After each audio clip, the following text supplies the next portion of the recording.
Okay, so today I'm showing off my Angry Birds that I created over um, on the Azul engine that was supplied by the professor. And as you can see, I have two pigs, and then I made a little construction of different kinds of blocks. And so I have two types of blocks, but they're from different sprite sheets. So I have the wood block, the glass block, and then I have the stone block as well. And so this is all integrated into Box 2D. So um, each object has its own body and fixture. Um, and so for the slingshot, the way that this works is that it manages all the different birds on its own with the slingshot. So all I need to say is like add bird, and it will automatically build the queue for the birds based on whichever one that you specify. In this case, I specified that I wanted 3 red birds, and so it automatically queued up 3 red birds. And so it also manages the queue.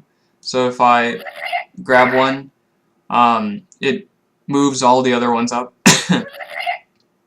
and so until the birds are gone in supply. And so here I'm pulling on the slingshot, and if I go beyond the radius, it stops the bird, but also keeps it at the right angle, the right position that it would be at the closest point to the mouse. And so if I drag back the the bird, I can catapult it, and so the whole house falls down. And as you can see, the pigs and everything start to get damaged. It swaps out the sprites based on how much damage they've taken. And so right now I don't delete anything. I haven't gotten to that point yet. But the pigs and everything are up to 4 sprites get swapped out depending on how much damage has been dealt. And so as you can see, the house fell based on the Box 2D physics. And so what happens with the slingshot is that it creates it as a static object, so it's not really interacting with the world, and it's just following the mouse. But once I release it, it becomes part of the world and can, you know, interact with whatever object it collides with. And so this is basically my game, my Angry Birds.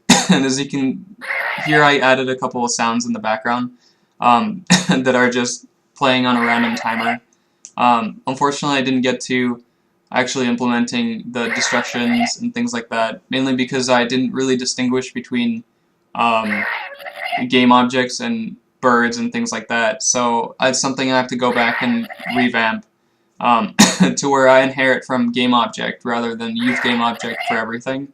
And I can inherit and say, have a bird, have a block, or pretty much have any object so that I can actually interact with the world more specifically. So this is my Angry Birds that I've created so far, and all these assets have been pulled either from the Perforce or I've found them online. So, and I'll actually update the PDF to list out where I got all the different assets from. So, thank you very much.